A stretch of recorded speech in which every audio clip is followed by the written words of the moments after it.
Alright, hi everyone! For today's video, I'll be showing you some of my most favorite art supplies. Although all of the products in this video are my favorites, not all of them are my most used supplies. So I'll be uploading a different video for that later on. Okay, let's get started! My first favorite has to be the pigment PB16 Phthalo Turquoise. If you've been following me, you're probably bored of me telling you all this again and again, but it's a color that I really cannot live without. If I had to pick a brand, Holbein's Marine Blue would be my #1 choice. That said, they've since changed their formula to include PG7 Phthalo Green Blue shade, but lucky for me, I still have a whole tube of it. If you want to hear me talk more about this, feel free to check out my PB16 comparison video that I'll have linked below. Next, PR122 Quinacridone Magenta.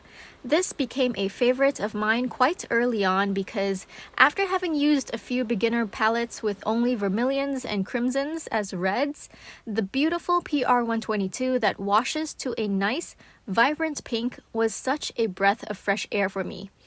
I don't particularly have a favorite brand for this pigment because after having tried many brands, I discovered that the hue is pretty consistent across brands. Still on the topic of pigments, I absolutely love Potter's Pink PR233. There definitely are some differences between different brands, but I'm not too particular because I love them all, mainly because of their soft, muted tone, and I just love it in mixes because despite it being a rather soft color, generally speaking, the granulation really shows, and I think that's what makes it so special. Daniel Smith's Hematite Genuine is also another favorite of mine, mainly because it's like a natural granulating black, similar to PBK 11, but it's more of a brown black, not as harsh as PBK 11, which makes it feel much more natural to use in landscape pieces or whenever I'm painting rocky textures. Next, this is Joyce's Mother Violet from Da Vinci Watercolors. I absolutely love this color. So you know how Daniel Smith's Moonglow was all the craze several years ago? Well, for me, it's this Mother Violet color. I just can't stop using it. Just look at the color separation. Tell me you don't love that too. I mean, just look! Okay, I should bring it down a notch. Okay, let's move on to brushes. First up is Rosemary & Co.'s Red Dot Sword Liner in size 1/4 inch. For those of you who aren't familiar with Rosemary & Co., Red Dot is basically their line of synthetic sable brushes. The reason this sword liner is a favorite of mine is because I found regular rigger brushes quite difficult to use, mainly to the fact that I can't really keep my hands steady enough. So while riggers produce nice, long, thin lines, they're hardly ever straight or consistent. But that's because it's me. However, when I tried this sword liner, it's able to do the exact same thing a rigger does, but somehow gave me a lot more leverage, which made me able to produce long, steady lines.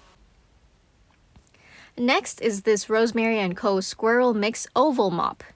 As the name suggests, the bristles are a blend of squirrel hair and synthetic fibers. I just love how much water this holds, and the pointy tip is also so useful for painting in smaller areas. Whenever I want to use a larger quill mop brush, I tend to use this oval mop instead because it dries much faster and much more thoroughly due to its slimmer side profile. And then of course, if we're talking about favorite brushes, then I absolutely cannot forget my collection of quills. Many people use round brushes with the standard metal ferrules, but those never really appealed to me. I just absolutely love quill brushes. I definitely have more than enough here to last me a whole lifetime, but even then I still have several that I wish to acquire one day. Not anytime soon though.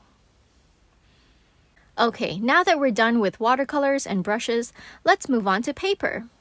My favorite paper to use with watercolors has to be khadi papers. I just love how different it is from other mainstream 100% cotton papers. It makes me feel like I'm actually painting on a piece of nature. I'll leave links below to my review and sketchbook flip through if you'd like to check those out afterwards. And then we have my pink Sailor Fude fountain pen. I remember I ordered this from Japan through eBay because I couldn't find it being sold here in Thailand. This was the first fountain pen I bought as an adult, and it's remained my favorite since. I can create thin lines as well as thick lines, and the ink flow is so incredible. I've always filled it with waterproof pigment ink, and it's never clogged on me even when left unused for weeks. And last but not least, I'd like to give an honorable mention to dot cards. Whether they're ones you can buy online or from your fellow artist friends. I find that while I don't use dot cards often after the initial test swatches, dot cards are just so useful as reference materials. Most recently, I've been looking more in depth into the various colors PB28 can produce, and it's always so helpful to have these on hand to refer to. And there we have it. Those are some of my favorite art supplies thus far. Were any of these your favorites as well? If not, let me know down below what are some of your favorite art supplies. As mentioned earlier, even though these are on my list of faves, not all of them are products I use the most often.